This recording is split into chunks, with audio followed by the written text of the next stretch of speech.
everybody. Welcome back to Grumpy Acres. It's time for our weekly talk with Tag. Tag, how you doing this week? I am doing good. I mean, we all kinds of fireworks and, Yep, yep, you know, absolutely. It's been a pretty decent week on this end too. yeah, We are here for episode 14 of our "What is Freedom?" the 28 Principles of Liberty, or 28 Principles of Freedom series. Tonight we are going to talk about principles 26 and 27.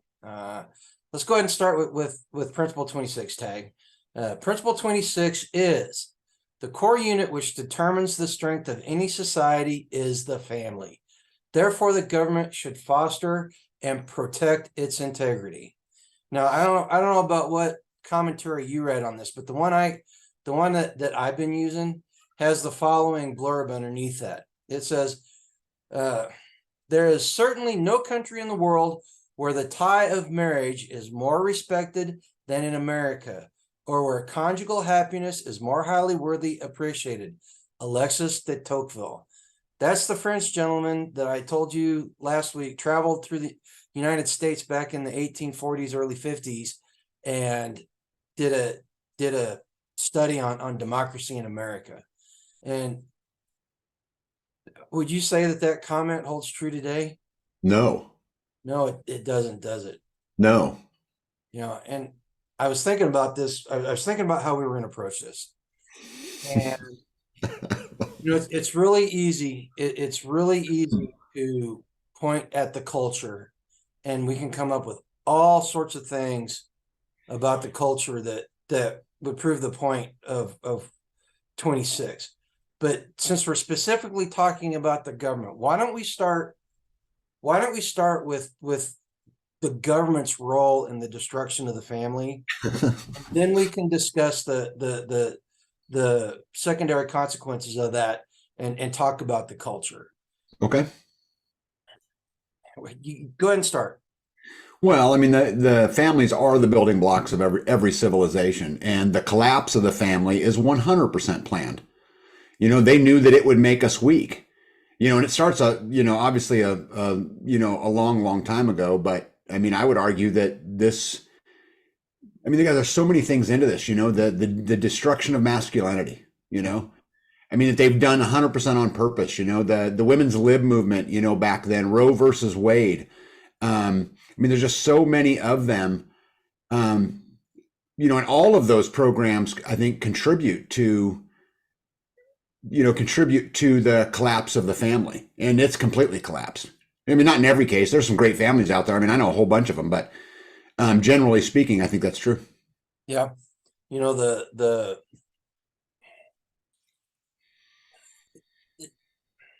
government's gone astray in it, and this 26 is probably the biggest sign pointing to that. The fact that the government not only does it not protect families, it promotes Yes. policies and programs that destroy families. And Yes. here's a couple of things that I jotted down today. This was just in news articles that I saw today. Representative Swalwell from California quoted, "It's stupid for parents to control the process of education of their kids." That's an elected representative. There are people in California that agree enough with him that they elected him to office multiple times. Mm-hmm. 3 states this last Tuesday passed legislation that basically made it legal for abortion up to the date of birth. Mm-hmm. The New Mexico governor is mad at the city of Hobbs for passing a ban on abortion facilities within city limits. So the governor is actively railing against citizens in his own state and in a community. And that's just touching a few of the stories today. And you can find those are the outcome of all of the problems. Right. This is that second, these secondary consequences of all of these, government programs. And I looked up some statistics because I was just interested in, the family, and I'll share them with you if you want me to. But Yeah, do it. Come on. so in 1962, 71% of women ages 15 to 44 were married. By 2019, this was down to 42%. So by 2019, 42% of women aged 15 to 44 are married. Mm-hmm. Right? In 1962, 5% of women aged 30 to 34 had never been married. By 2019, this was up to 35%. In the 1960s, less than 1% of couples living together were not married. Today, it's over 12%. The percentage of births to unmarried women have risen from 5% in 1960 to 40% in 2018. Right? In 1970, 85% of children lived with two parents. By 2019, this was down to 70%. In 1952, 75% said it was very important. In 1970, this was down to 60%, and by 1978, it dropped to 52%. And I think that I can go on and go on and go on, but there's some other really, I think, things that are interesting about this, and I'm going to totally get you in trouble. But Go for it. Yep. It's interesting. Like when I was going, you and I've talked about this, I think even on this video, when I was going to high school, there was all kinds of trucks and cars and stuff with guns in the back window. Mm-hmm. All kinds. We never had school shootings. So why is this? Well, I think there's a lot of things. Back up. 18-year-olds have been able to buy rifles now for how many years? Oh, forever. I mean, a long, long time. The Uvalde shooter guy, Ramos. Mm-hmm. So he was raised without a father, with a single mother who was a drug addict. You don't think that mattered? Or how about the number one social ill affecting minority communities today is the absence of fathers? Yep. I mean, I can just keep going. No, you can, and it's I like where you're going with this. I've said it before. I'll say it again. The government is just a symptom. Everything that happens in the government is just a symptom of the culture, and it's hard to discuss the government's role without it falling back to a conversation about the culture. And Jordan Peterson, one of the things he talks about, the most dangerous men in the world are weak men. Mm-hmm. It takes a very strong man to curtail his aggression and curtail his feelings. And the government by proxy is promoting the destruction of strong men. Yep. And if you look at all these school shootings, there's not a single one of them that I can find where the people involved with it could be considered strong, emotional, and character people. They're all very weak individuals, and these are the results. And like you said, it's calculated, and the government, the powers that be that want, we'll call them they, the enigmas they, they put these people in place in the government, and they promote this type of stuff. They promote it in schools. We talked about it a couple of times ago where, our kids used to come home from school. We'd have to deprogram them.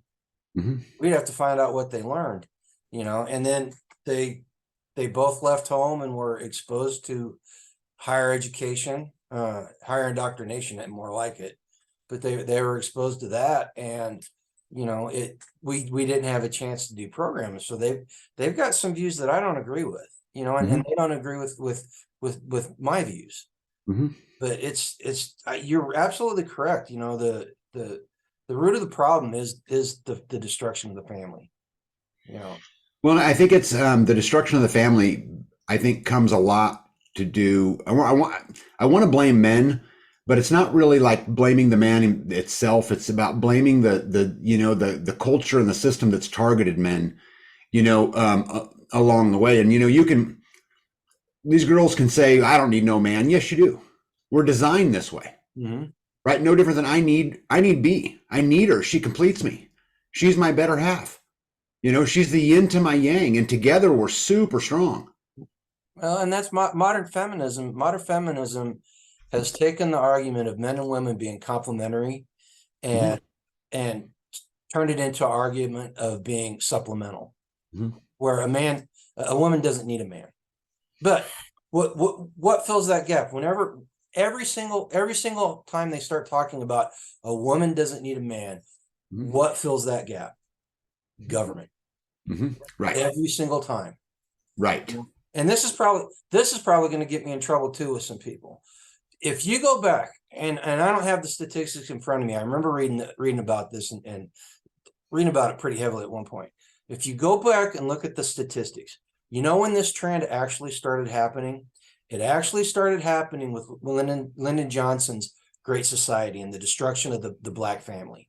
And if you look at all the statistics that you quoted earlier, historically, the white society has trended about 10 to 15 years behind Black society on that downhill trend. And I'm not making a racial issue. What I'm saying is that the government specifically targeted Black families for destruction.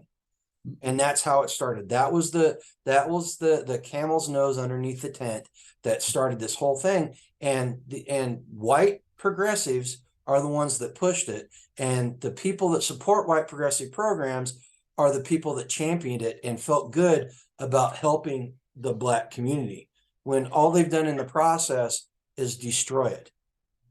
And in the process of destroying it, they've drug the society as a whole down. And I agree with you. I think that was the end result. That was what they were looking for to begin with. I've always found it fascinating, since we're on this topic, and that typically the Black community votes Democrat and liberal, typically, right? I mean, they have the majority of the votes, and yet the inner cities have been under control of those liberals for ever and ever and ever, and look how well that's turned out. Well, but the thing is, Tag, they promote a culture of victimhood. And so all the bad problems that happen in the inner city, and you see, I'm pointing towards the inner city culture, and it's whites just as bad as Blacks, because I worked in the inner city for 20 years, and it's not a racial thing, it's a cultural thing. But to a T, they are all victims. They all feel that they are victims. And that victimhood mentality has made its way from these dark blue liberal enclaves into the school systems, and it's permeating the entire country. We've got an entire generation, and if there's any millennials, or whatever the one that come after millennials are, Gen Zers, if there's any of them watching this, I'm painting with a wide brush. I'm painting the generations as a whole, not individuals, but as a whole. They see themselves as victims. They see themselves as victims of the misuse of the environment by the older people. They see themselves as victims of society by telling them that they should be responsible. Why should they be responsible? It's not their fault, right? We had that conversation last week, and well, but gee, they are victims. They're victims from the aspect of all of these, programs that were built and designed under the guise of equality have done nothing but further enslave people. Well, okay. If what you say is true, then the conversation we had last week about everybody being accountable for everything that happens to them is null and void. It's not null and void. Yeah, it's completely null and void. If you're saying that they're victims, then you're dismissing every single person that rises above their position in life. Is that the right word? Their starting point. That every single person that raises above their starting point proves that the only thing that makes them victims is themselves. The government does not make you a victim. Society does not make you a victim. You can decide to be a victim, or you can decide to rise above it and be better tomorrow than you are today. Gee, rising above the victim, in your words, does not eliminate the victim, right? What I was saying in reference to everything is your fault is at some point you have to take accountability for where you are and for everything that's happened to you, because it's the only way you can rise above it. But what it doesn't do is justify the servitude the mandatory servitude and the laws and the things that are put out that put people in those positions. I'm not justifying anything that the federal government did, no law, no any of that. All I'm saying is at some point you have to stand on your own 2 feet and say, if it's to be, it's up to me. I know what you're saying. I know. Yeah. I mean, so I disagree with the fact that with the idea that, okay, maybe we're defining victim differently. Okay. Because a victim is somebody who is completely defenseless and cannot fight against what's happening to them, in my book. Yes, and people vote for these laws. They vote to for it to be where it is. All I'm saying is that politicians and the government are corrupt. If that's the case, then the only thing that they're victims to is themselves and their poor choices.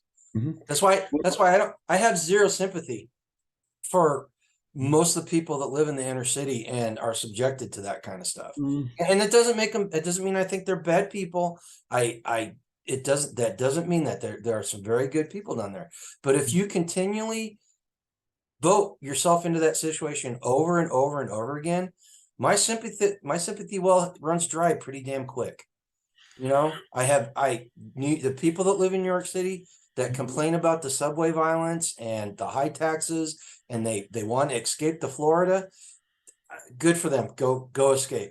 But if you stay there and you keep voting for these people over and over and again, I have zero sympathy for you. And if you move to Florida or you move to Texas out of California and you bring the same mentality that votes the same thing into place as where you came from, then you not only don't have any sympathy for me, you start getting my animosity. So isn't this the exact same argument as a bunch of conservatives voting for a rhino Republican because if you vote for anybody else, it's then it's going to eliminate, you're voting for the worst of two evils, and that whole crock of shit. You know what I did? Okay. You know what we're talking about? We're going to white pill now. This is a white pill. I did something in this election that I've never done in my adult life. I did not cast a vote for a very, very important political position because I could not with a good conscience vote for any of the four people that were on the slate for it.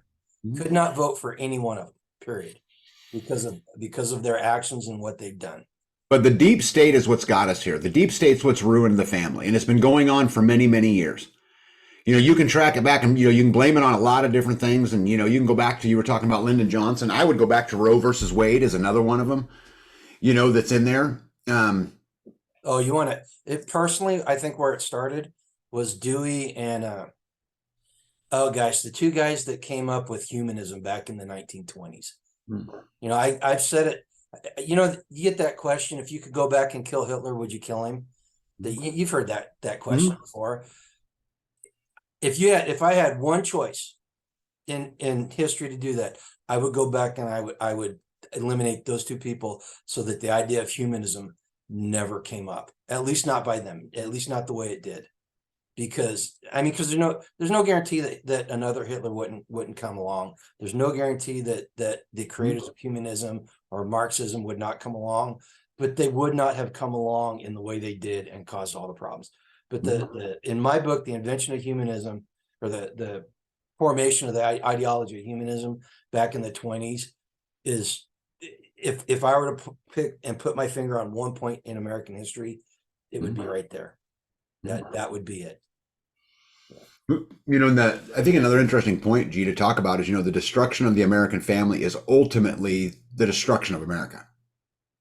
Right. At the end of the day, it will fail. And there's a lot of things, you could point out to, we were talking about statistics earlier, and in 1970, the fertility rate was 2.54%.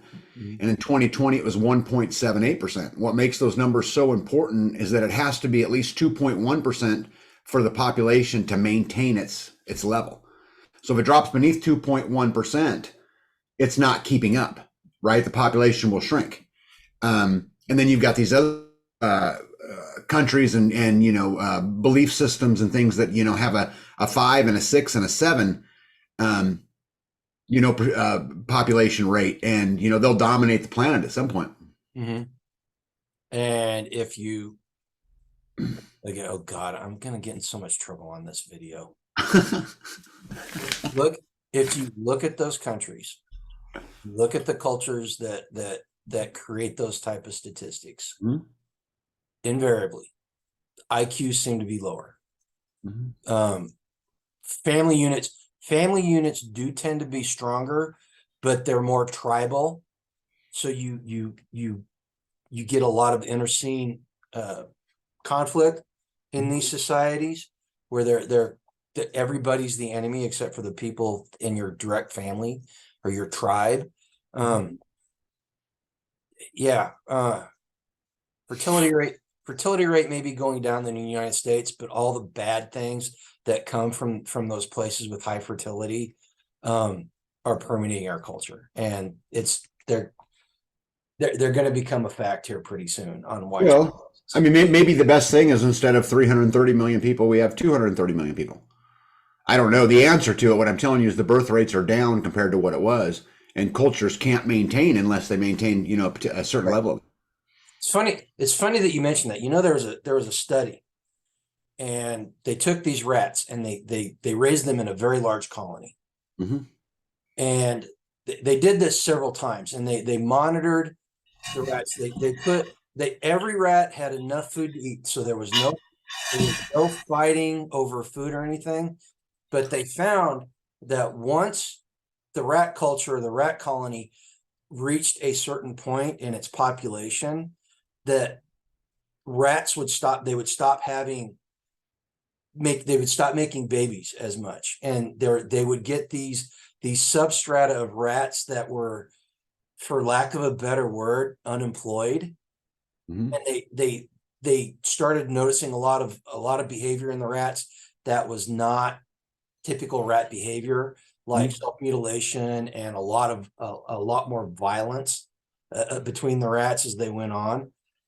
And it's funny that you mentioned the population in America. Look at look at the difference in the crime statistics between where people are spread out and they've got room and places where they're all bundled together. Mm-hmm. Not having the family unit intact in that situation compounds it. And we see that in Chicago, we see that in Philadelphia, Baltimore, New York, Los Angeles, all these great big, all these great big cities. And I'm not saying that crime doesn't happen out in the rural area, because you and I both know it does. Mm-hmm. Not the same type of crime, and there's not as much, Mm-hmm. you know. And again, the government is supposed to protect the family, yet every single policy that they have in these big blue dots Mm-hmm. are specifically geared to break the family unit apart and make people dependent on the government. You know, and I'll be honest with you. I'll be honest with you. If I was a black man in America today living in the inner city, I'd be mad as hell too. In Mm-hmm. fact, I wouldn't be mad. I wouldn't be mad at the people that they're mad at now. I'd be mad. I'd be mad at the government that tells my woman that she doesn't need me. Mm-hmm. And it's happening to white guys too now. So don't think this is a racial thing. But they're telling their kids that they're literally. Is that one of the dogs? Yeah. They're telling their kids. They're literally telling their kids that they are inferior to other people. Mm-hmm. If somebody told my son that based on something that my son had absolutely zero control over, I'd be mad as hell. I seriously, I would be. It would be pitchfork and torch time with whoever told my kid that, you know. And they're telling they're telling me that I have no hope, and the only thing that can save me is the government. You know, and actually part of the reason why they're mad, specifically black men, is because it's white progressives telling me that, telling them that if somebody of a certain race or ethnicity or whatever was the one constantly telling me all that stuff and destroying my community, oh hell yeah, I'd be mad. You know, and I, at being human, that would spill over. It would not just be white progressives I would be mad at. It would be whites in general, or blacks or browns or purples or whoever it was, Again, where's all that come from? Government policy. Yeah, government policy. This is what I meant by the victim comment earlier. But I mean, there was a point in time in your life where, you had not taken a different pill, and you believed you were out there fighting for freedom and to spread freedom and democracy, and you didn't realize that America was the bad guy in a lot of this kind of stuff because you believed what you were being told. Well, this is true in a lot of different places. Yeah. Now you rose above it, and I think that saying that everything's my fault allows me to rise above it and allows me to take accountability. But at the end of the day, those inner cities have been preyed upon, flat out preyed upon. I'll accept that. Yeah, I'll accept. I still don't accept the whole victim thing, but I'll accept that they've been preyed upon. I think, in fact, I'm gonna say that's 100% true. I saw it firsthand. Yeah, it's ridiculous. And I'd be mad as hell too. I mean, I'm mad as hell in anyway. And we live a pretty darn good life. I'm not gonna lie. My life has been pretty damn good. Mm-hmm. But it's just it's frustrating. I don't understand why somebody would sell themselves into slavery like that. What do you mean? You do it? No, you know what? You broke out of it, but hold on a second, bud. We're going to get into this in the next principle. But a lot when you're talking about debt and you're talking about the way the system convinces you that equity is a real thing and that you should buy a house and build a bunch of equity and it's this huge scam. When you actually do the math and come out of it, you lost a huge amount of money. You'd have been way better off taking it to another place. I mean, this happens to every single culture. It happens to everybody. And it's just, at what point in time do your eyes wake up? Well, and then, okay, when I say slavery, I'm not talking in those type of terms. I'm talking in one thing I always did when I voted, even if I was voting for the lesser two evils, I was always trying to make my situation better. Mm-hmm. And it didn't always work. Mm-hmm. I did not make good decisions, in retrospect. Where'd you learn that from? To try to always make your situation better. My parents. Well, even then, Nate. If you want to talk about, I got a story about debt that I don't know if I've told you before, but it's more pertinent with 27. But that's what happened to me was a hell of a lot different than the person that knowingly votes, tells you, I'm going to raise your taxes. Mm-hmm. I'm going to do this. And they're like, okay, how many people vote again and again for things like improvements on a park, for a giraffe, the last tax was for a giraffe enclosure. This tax was about a train, and they vote time and time and time again for the government to take. They literally say, tax me more, baby. That's what they tell the government. Well, it's because they're not voting with their taxes. They're not paying taxes, or a large percentage of it. And they're saying, hey, if we raise the taxes on all these wealthy people, on all these businesses, we'll be able to put more programs in place, and we'll put all of these things in, and we'll help you, and all of this, when that money just goes to line their pockets and they're never helped. I guarantee you that the county that was voted in, I guarantee you there were more producers that voted for that than takers, than parasites. I guarantee it. Yeah. It's duplicated time and time again, but again, I don't understand it. Vote for a guy that can't put two sentences together, because he's gonna make your life better. Well, let's erode the family. Let's get rid of fathers in the home. Let's downgrade the educational system and not give you a lot of choices, so you don't have a great education. And then let's dump bills and laws in front of you that are 1,800 pages long and written by an attorney that nobody, even an attorney, can't understand, and expect you to make good choices. But that's what I meant by preyed upon. Okay, I get that. You've been preyed upon too. It's not just that. You've been preyed upon. I've been preyed upon. Right? I mean, this happens completely across our globe, and it again all began at the destruction of the family. Yeah, I agree. Yeah. Well, yeah, I do. It's horrible. I was going to say something about my military service, but it's kind of a moot issue. It really is. It really is, because I, I, okay, I'll go there. It's kind of a tangent. But I guess it is kind of pertinent. So, I was raised around the military, and service in the military was always a big thing. The people that I looked up to in my life as a teenager, coming of age, were all military people that were boomers. They either came from the greatest generation, and and not that it was perfect, but they believed in the country, and that things had not gone bad yet. They had not gotten as bad. Let's put it that way. All right. So, and maybe my view of it all was overly nostalgic, or maybe I was a little Pollyannish about it. But when I joined the military, if I look back, I say I felt lied to. I did not feel lied to until after I got out.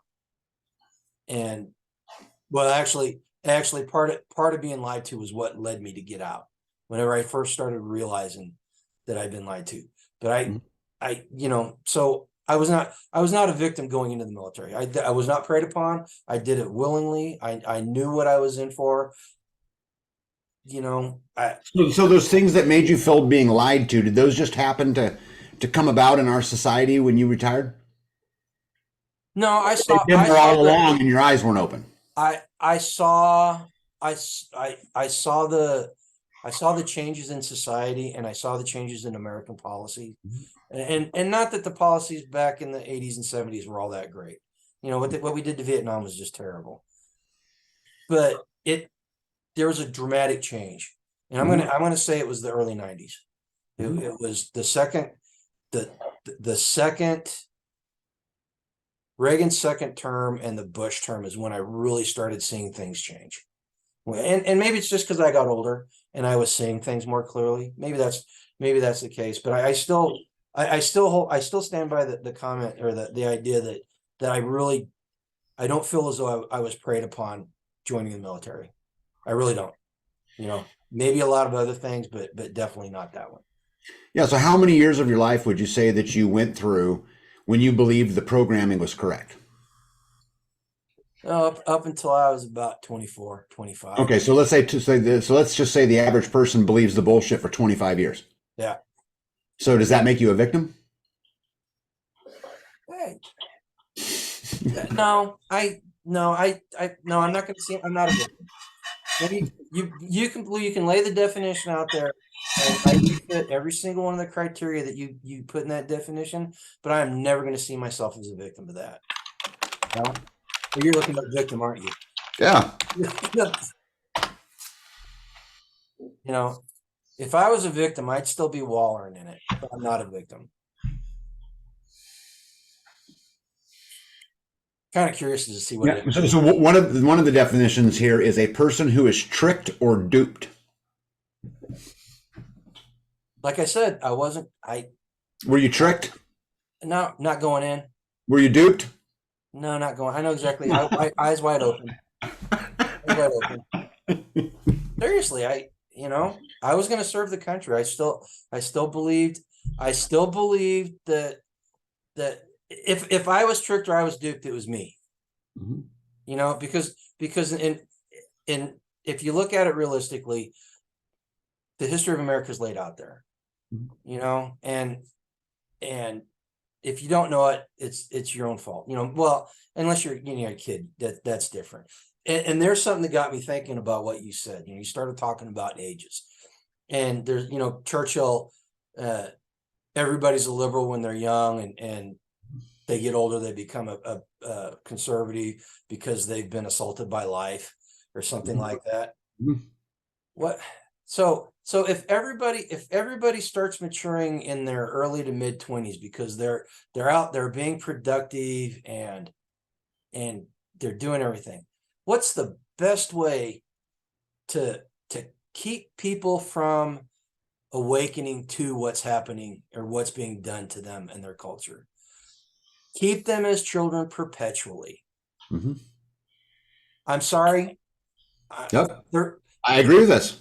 People in their mid 30s today, there are exceptions. I'm going to paint with a really wide brush. And if you're one of those people that is not like what I'm talking about, and you're in your early to mid 30s, I'm not talking about you. If this doesn't apply to you, I'm not talking about you. Okay.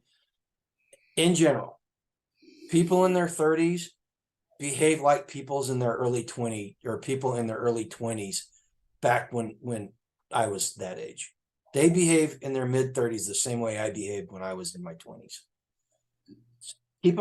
Keep people perpetual kids. Make it so they don't have to grow up, and you can sell the lie, and you can keep preying on them for that much longer. And what happens? You keep them younger, you sell them the victim mentality, and we end up with what we have now. Okay, hold on. Now we've gone down the black pill road really far. This is probably one of those minimum maintenance black pill roads that we're on. All right. So what's the white pill truck that's going to pull us out of this mud? What's the solution? What do we do? Yeah. What do we do? We, the people watching this video, and us talking right here. I'm not talking about society. I'm talking about us as individuals. What do we do? Yeah. Well, I think there's a lot of ways, but probably some specific ways that we can take action in our own lives. This is probably going to be an unpopular statement, but so first I want to talk to all the women out there, just so that we're clear. Girls, we are not equal. We're not equal. Thank God.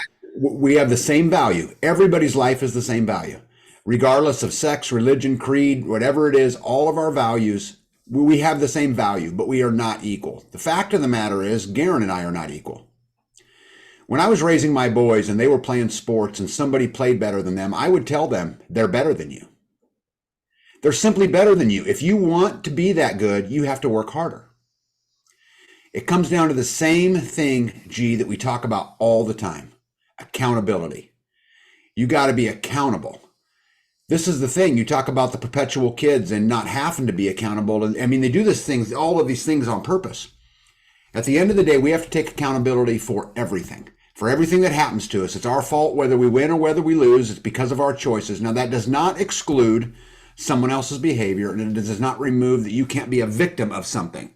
But it's up to you to step beyond that victimism. It's up to us to put our feet down and hold ourselves accountable, because nobody else is going to do it. How's that? Works for me. Works for me. That, and we start with our personal, we start with personal accountability, and then we work on the holding others around us, our families, accountable. Our wives, our husbands, our children need to be held accountable, and they're not going to like us at times. Yeah, I know I don't like being held accountable sometimes. No, of course not. It's a slap in the face, but it's a slap in the face that's most likely deserved and most definitely needed. Equity and equality are not the same thing. No. Fact of the matter, there are so many things in this world that B is better at than me. She's just simply better. I am not equal. She is just better, and it's okay. It's okay. Yeah. We need to start preaching to our youth that, not everybody gets a precipitation medal. Right. When I told you this earlier, but when my boys were playing sports and they weren't keeping score, I let them know who won and who lost. And it's amazing how both of them today are super productive, successful in life. They're doing all of these great things. But it's because I never let them get away with that shit. Mm-hmm. I've learned more out of losing than I ever have out of winning. You don't learn anything by winning. No. That's why, that was one of the things as a youth coach. People, they put so much emphasis on quote unquote winning these days, in youth sports specifically. And so you've got these coaches that are out there, and all they're concerned about is winning, and they do whatever it takes to win, but they've got these kids that are naturally talented, and they can carry a team, and some of them are good enough they can carry a team all the way through high school and into college. But most of them, by the time they reach 8, 9, 10, 11, 12 years old, everybody's starting to catch up, and everybody's starting to become pretty much equal. in talent and everything. And the parents used to get mad at me because I was like, I would rather have football specifically. I would rather have 12 kids that were mediocre that knew the fundamentals as fourth, fifth, and sixth graders than hang on a second. Oh, I lost you there for a second, Tag. I'm here. I would rather have 12 kids that were mediocre talents but knew the fundamentals as fourth, fifth, and sixth graders, because when they're freshmen, juniors in high school, they know that they've got the basics. They've got the foundation for learning higher skills and improving their physical abilities. Where the kid that's been told he's the star the whole time and hasn't had to really work for it, they have problems when they get that age. And it's like that throughout your entire life, you know? Well, G, you know that in my previous life, I used to play professional paintball. Yeah. And when I played professional paintball, before I was playing professional, but when we were playing paintball, you know, we got to a point where pretty quick where all of the local teams we would just whoop up on. Mm-hmm. Right. I mean, it was just, you know, you go out there and whoop up on them and that was that. And then pretty soon we were whooping up on all of them in the state and then pretty soon kind of in the area. But one of the lessons I learned along the way was, you know, we constantly got better because we were constantly reaching out to better teams. I've been thumped in, you know, playing that sport. And I think going through that process, I think you learn more from getting thumped than you ever will from mopping up. Absolutely. Absolutely. I always, when I played football, now mind you, I was always one of the biggest kids on the team. So, you know, when I was in seventh grade, I would grab the eighth grader whenever we had drills. I'd have the kid that was bigger and stronger than me. I'd do the drills. When I was a freshman in high school, sophomore in high school, I would go up against the juniors and seniors. And they used to hurt me so bad. Yeah, because my dad, it was worse because my dad was the coach. So they were taking their frustrations out about my father out on me, you know, but it made me a better football player. You know, I don't know if you know this. I don't know if you know this, but I had NCAA scouts look at me and a NAIA Division I scouts look at me. Yeah. And they, for whatever reasons, it just never panned out. Mm-hmm. But I was a good enough football player by the time I graduated high school because of all that, because of getting my butt kicked constantly, that I got on people's radars, you know, and that's, I guess that's the takeaway from it all is if we make it too easy for ourselves, we make it too easy for our kids, we make it too easy for our circles, we're never going to grow and we're never going to become stronger. Well, I think there's another point too. You know, I spoke to the girls and I think to them too, I think I would say another message to them, which is, you know, the well-being of your family is your responsibility too. And it simply is. And you know what, if your husband's needs are not being met, it's your fault. Right? If your kids' needs aren't being met, it's your fault, just like everything else. But then to fathers, the same thing. You know, how did it get to where it was okay to walk away from your wife and your kids? How did it get to be where it was okay, you know, to commit adultery? Or how did it get to where it was okay to not have that commitment and not be accountable? You know, men need to stick around more, and, you know, women need to honor their husbands like they should, like it was supposed to be. Right.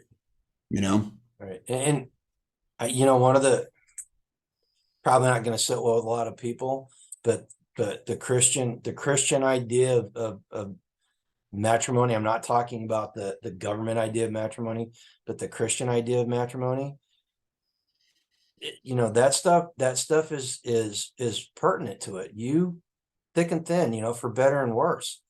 You know, you may not always like your spouse, but you should always love them. Yeah, you know, one of my biggest pet peeves, one of the things I absolutely hate is listening to a spouse talk shit about their significant other. I'm guilty. Dude, it's the worst. Yeah, it's the absolute worst. I'm trying not to do it. I try not to. Don't do it. I'm you know, guilty. me and B, but we don't always agree, me and B, but you'll never hear me say an ill word because that's done behind closed doors. Right. It's not done in the face of the public. In the face of the public, we are an impenetrable force. Yep. That is a good standard to live by. I wish we would have done it more as we were growing up. Yeah. Well, shit, you don't know what you don't know. And I didn't always believe that. Yeah. I've just come to believe that, you know, but anyway. No, it's good. It's good advice. Anybody that's out there. And you know, if anybody's got any marital advice, I mean, cause that's the key to it. The two parents in a household,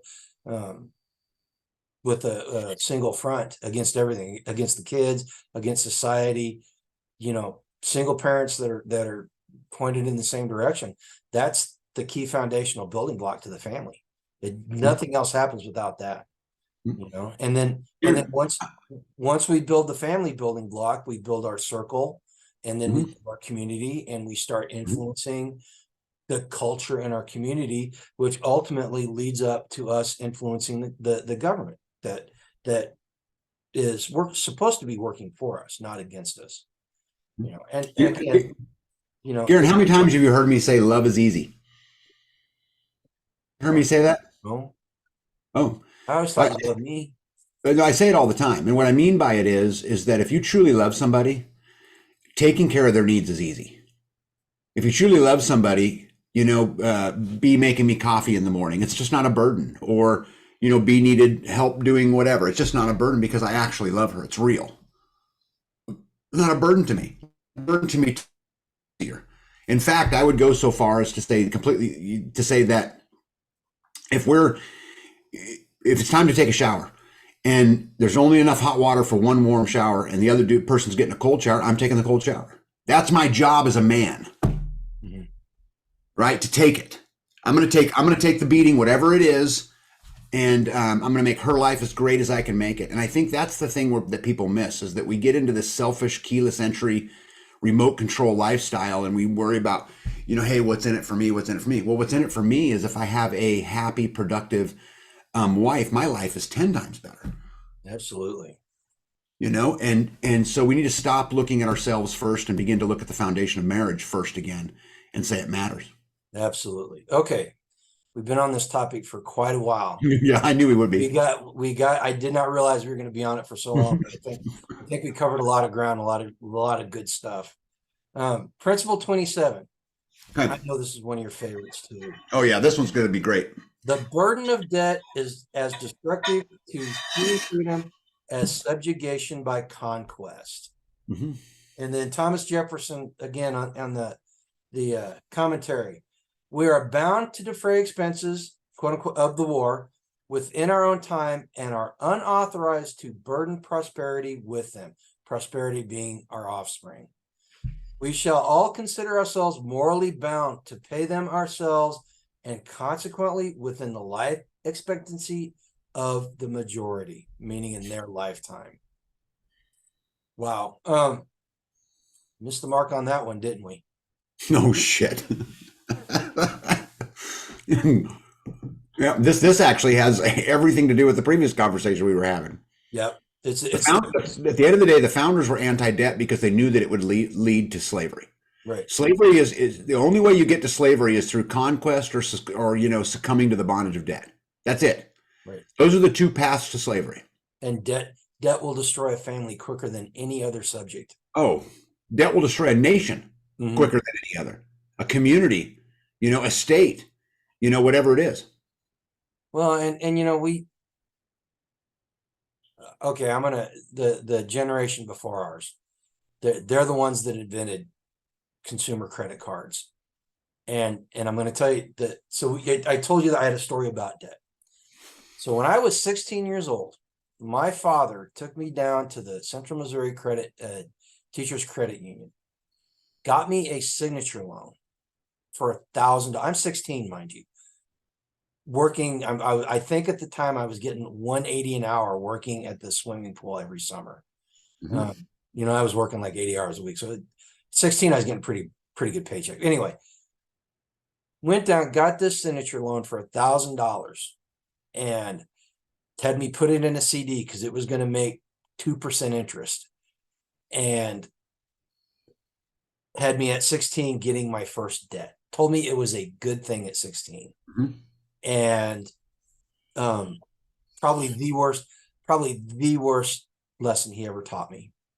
If I was to point at any one thing in my life, that my parents did wrong, completely wrong, was teaching me that lesson. And how many parents did that to their kids?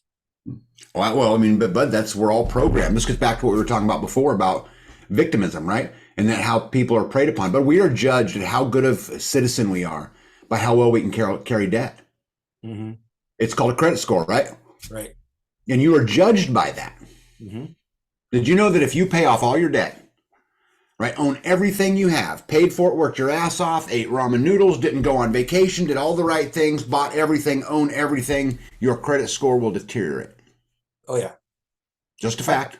My goal is to have a 0. Mm-hmm. That's my goal, is to have a 0, and having to have to deal with all the consequences of that, which does not bother me. Mm-hmm. You know, and I don't know if you remember this conversation whenever we sold our house and got out of debt, but I remember saying something to the effect that I was taught really well how to handle debt.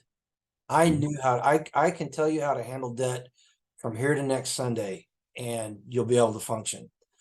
I was never taught how to handle wealth and how to build wealth. And at 56 years old, I am having to learn how to build wealth. Mm-hmm. You know, my why is that, G? why is that? Well, why is it that you were taught the one but not the other? Because I think this gets to the root of what they're talking about in Principle 27. Because it gives the system, or the bureaucracy, or whatever you want to call it, it gives them power. You're preyed upon.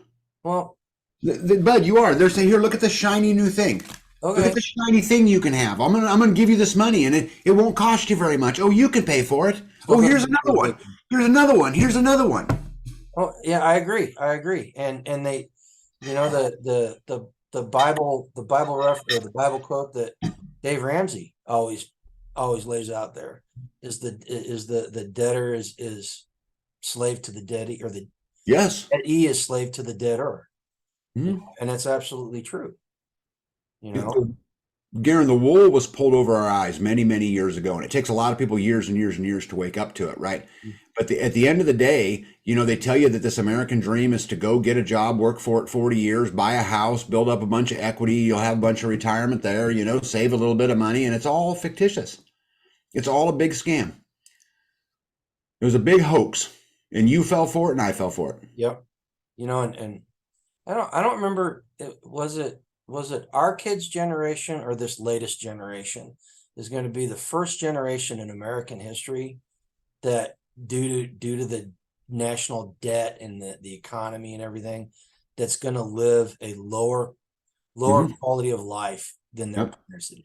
I don't remember, was it our kids, or was it the one? Well, I think I it's know my kids make way more money than I do now, and they're living a really good life. You know? Yeah, well, I would say my kids make more money now than I did at their age. You know, for sure. But also, I mean, look what it costs to buy a house. But the first house I ever bought, I paid $37,000 for. Yep. And it was a decent house. 36,000. Yep. So, you know, my oldest son owns a couple houses, and you know, he just bought one for, you know, 300,000. Yep.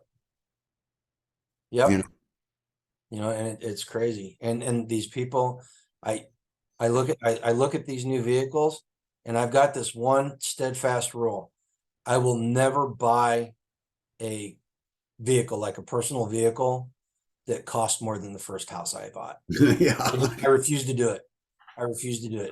And it, you know, 36,000 now is not going to get you as nice a car as it did back in the mid 90s, whenever I got out of the Marine Corps. But I need a new truck. I've been talking about it for a while, but I'm not spending $75,000 on a truck. I'm just not doing it. Exactly. So I just keep driving the one I got, you know. Yep.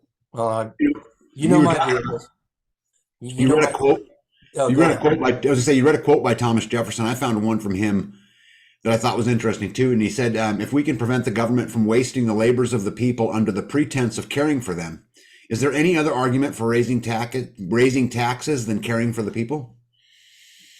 You know, and what he was saying is that, you know, and this is the thing that burns my ass a lot when we get talking about taxes, is they create a crisis and they create a fix, and that fix takes taxpayer dollars, and they line their pocket, wash, rinse, and repeat.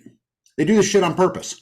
You know, we allowed debt We allow them to continue to get us into debt because they scare us. They scare us because of war and, Putin's going to nuke us and the pandemic and this emergency and that emergency. And this is why governments love these kinds of things, right? They'll use every single one, man-made or not. They'll further line their pockets. It's 100% true 100% of the time. Right. They will. It irritates me to just no end. I'm telling you guys, I will not vote for a single tax increase, period. I don't care what it's for. Nope. I will not do it. I don't think I voted for one back when we first moved to Pleasant Hill, because I honestly felt it was needed. The fire department was in dire shape, and it had not been properly funded for years. And so I was like, okay, I'm willing to do this, but it had to be one of those ones that was sunsetted, and it finally went away after 15 years. It was one of those type of things. So I think that's the only tax I've ever voted yes on. But I voted yes on plenty of them growing up. But here's the thing: is that we don't have we have a spending problem. Mm-hmm. And if the fire department needs it, you better find another place to get it. Right. The answer isn't just to continue to raise tax, continue to raise tax, continue to raise tax. I have to manage my house inside my means. Mm-hmm. I'm not going to pass my debt on to my kids like the founding fathers talked about, right? Yep. So I will not vote for a single tax increase. I don't care what it's for. Well, and that goes back to electing morally upright people. I mean, do you remember the congressional check floating scandal back in back when we were younger? I don't know. There's probably young people, if they're watching this, probably never heard of it, and people that may have forgotten about it. But Congress, there was a huge scandal. These congressmen were floating $20,000-$30,000 checks and bouncing them, and zero repercussions.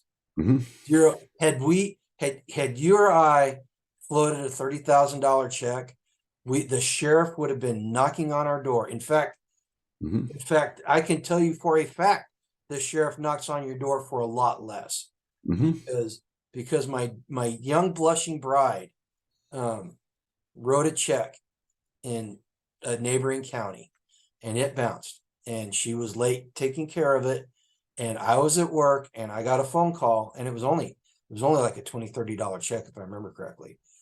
I was at work, and she called me and said the sheriff's department is here and they want to arrest you. I was like, why do they want to arrest me? Because I bounced a check. We had a conversation like that. The bouncing check days came to a screeching halt at that point. But had the congressional tax or check thing, had we done it, we would have ended up in jail. Yeah, these people, and it was people that got elected over and over and over again. So again, that goes back to whose fault is it there that they're getting elected over and over and over again?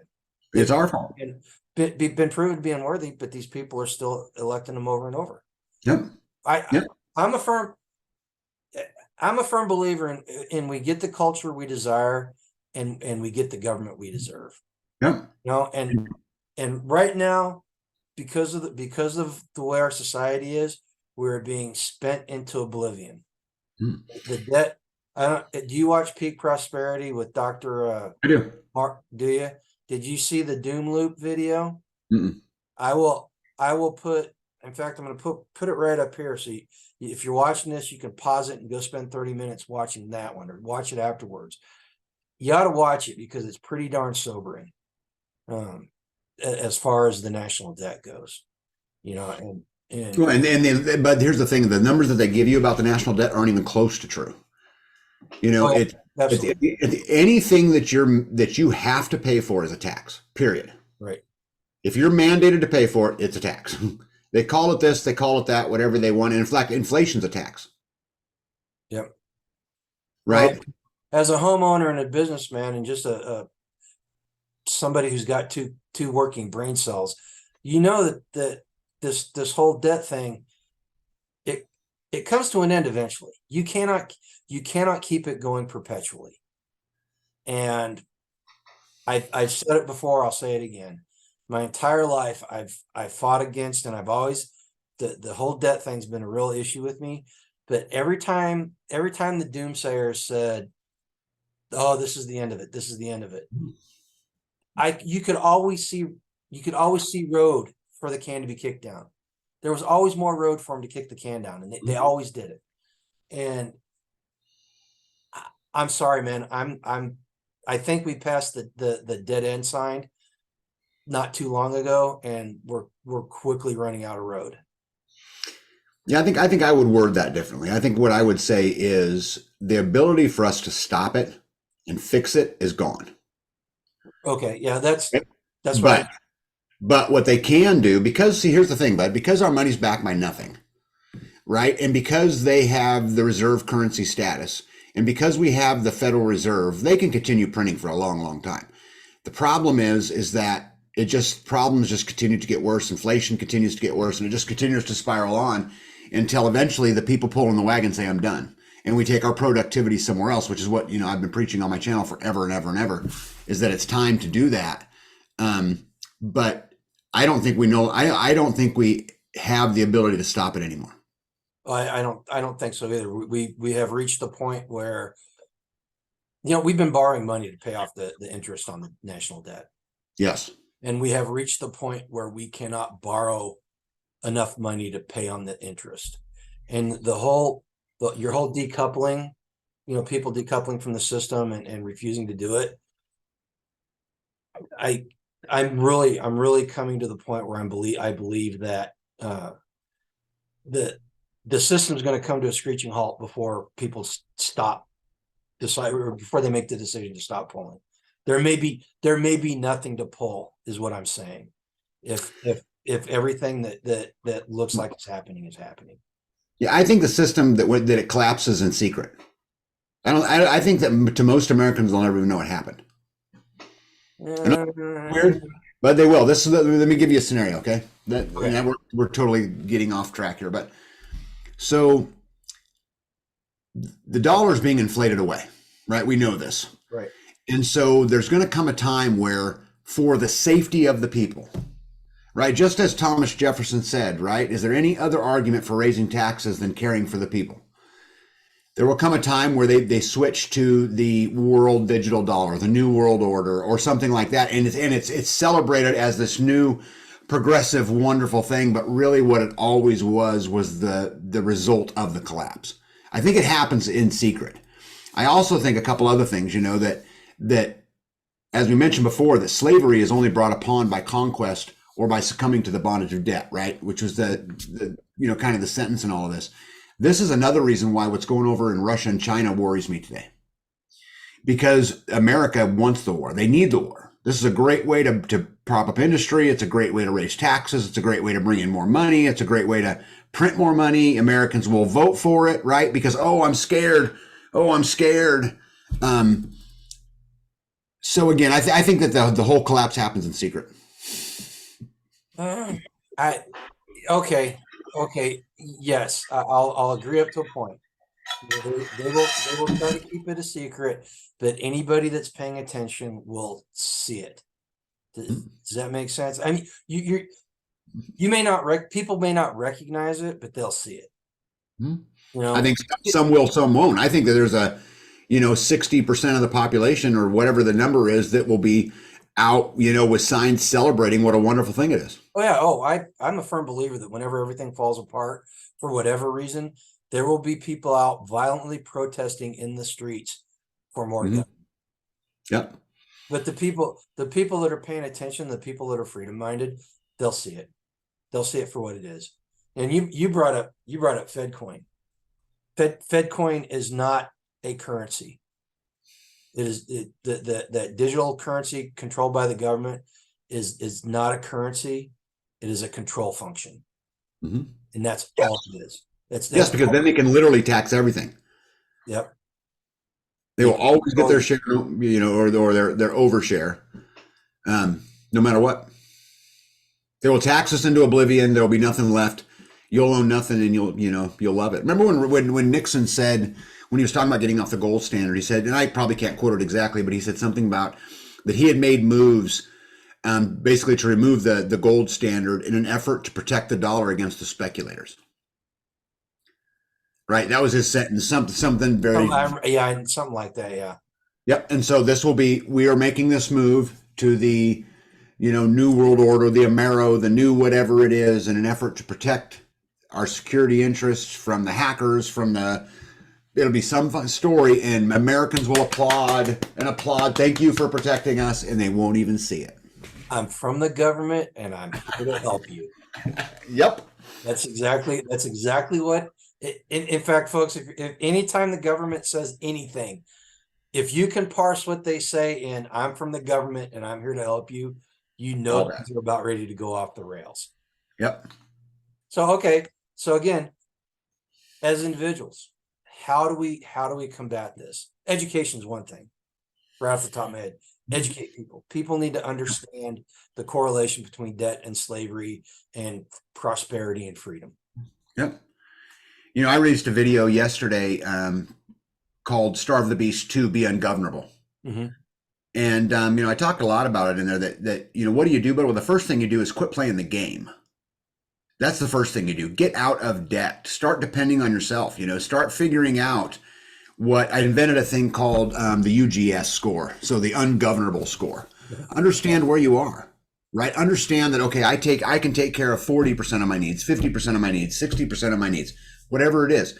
Get to some baseline. And then from that baseline, we can continue to get a little freer and a little freer and freer and lessen our dependency. Take accountability for your family, for your wife, for your kids. Be a man, be a mom, be a wife, be a husband, whatever it is, and take control back in your own personal life. Then go build community, and then take over a county, and then take over, and just continue on that process is the only way out of this. But that only works on a small scale. Like I said, I don't think we can reverse federally what's going on, but we can certainly impact our own lives. Yeah, we can. I agree. I think that USG, you should make an app. I'll invest in it. Yeah.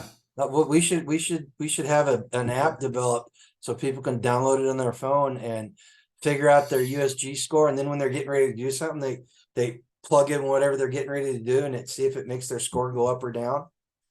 Yeah, but wouldn't that be governed? Wouldn't we be governing the ungovernable? No, it would just give people the ability. It'd be give people the ability to hold themselves accountable. It'd be a tool for holding themselves accountable. Because I wouldn't know somebody's score. I didn't care what somebody's score is, other than their actions around me. Well, and I think to everybody it's a little bit different. What they feel like they need to be at or where it is. But I think my point, what I was really trying to do, is to get people to focus on: am I a producer or a consumer on every aspect of life? Right. If you're a producer, that means things you do for yourself or get inside your community. If you're a consumer, that means something you depend on the system for. And we want to increase our producer score and lower our consumer score, ultimately creating our ungovernable score and being able to get a little bit freer. So that's what we go do. And I watched your video, and even before I watched your video, I was lamenting to myself how I need to work harder on buying less stuff. Or buying stuff in the wrong. It actually, I had to go to Walmart to get something because it was the only place locally, like within 20 miles, that I could get it. I would have spent more money. I would have spent way more money driving. In fact, I don't even think I could have gotten it anyplace else under different circumstances. To be honest with you, it's borax. Do you understand how hard it is to get borax? What's even harder to get borax now is old-fashioned rock salt. I got to call the local hardware store, but you can't. I looked at Tractor Supply and Walmart. Angela went to Lowe's and Home Depot. Nobody sells old-fashioned rock salt anymore. Not in a big 40-50 pound bag. And it just blows my mind. And that's what got me lamenting. I was like, God, I can't believe it's the only time I bought something in Walmart in the last 8 or 9 months, except for going to the pharmacy. And so vote with your dollar. Yep. And I do. I could have very easily had a flat tire that had to be swapped out. I had to get a new tire. I could have very easily dropped it off at Walmart when I was there, but I drove all the way across town and dropped it off with the local guys. And good for you. And I got way better service. It took longer, but I got way better service, and I'm building a really good relationship with those guys. Yeah. Yeah, good for you. So it's worth it, folks. Doing that. And sometimes don't feel bad if you have to buy something at some place like that. You know, if it's really the only place you can find it, Mhm. sometimes that's just the case. Mhm. I'm probably gonna have to buy rock salt off of Amazon or someplace that'll ship it to me, which just God just blows my mind. I may have to do that. You know, Mhm. Yeah, it's going to lower your my UGS USD. score. Yeah, that's okay. I can Your go. UGS I'll score do is going something down, else. G. I'll I'll, I'll go. I'll go. I'll Mhm. go do something really ungovernable and go, go pee on the local IRS sign or something. Yeah, measure that one. Yeah. No, that would get you off the chart. Mhm.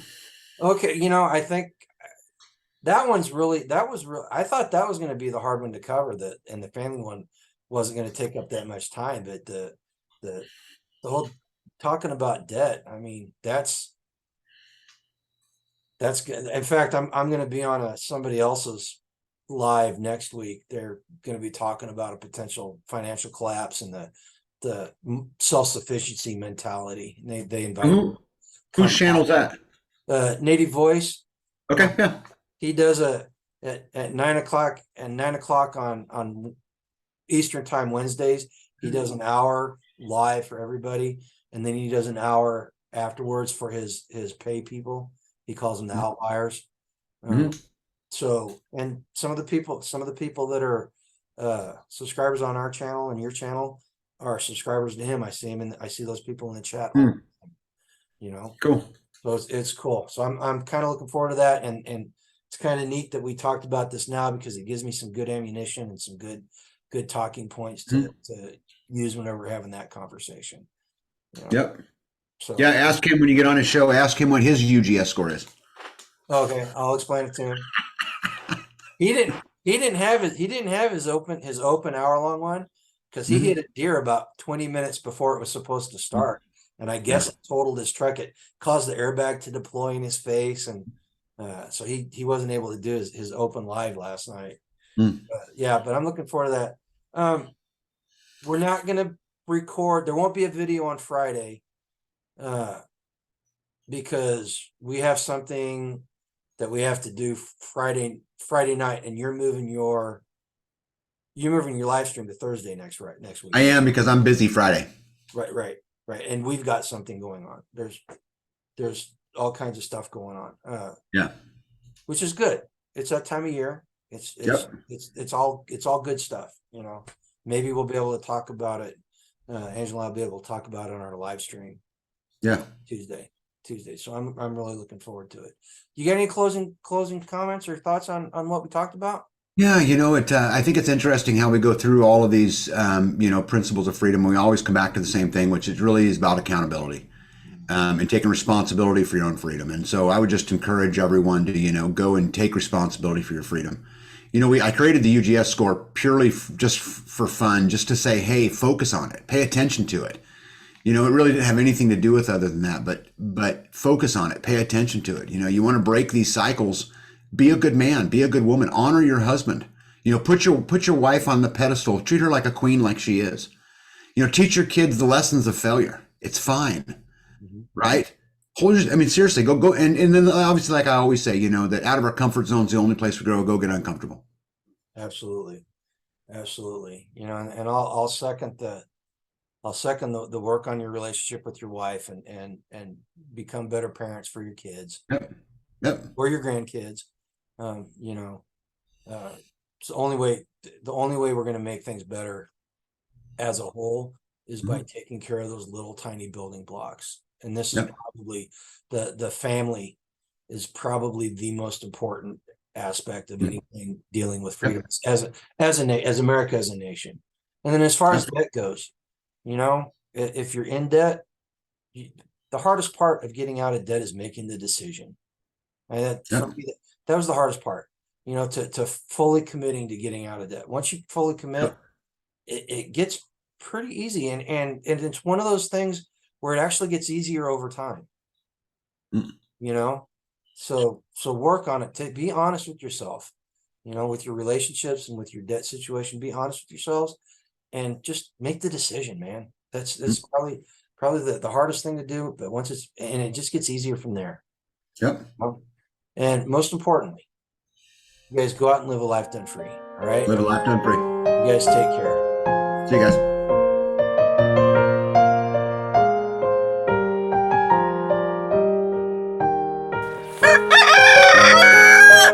Thanks, Milo.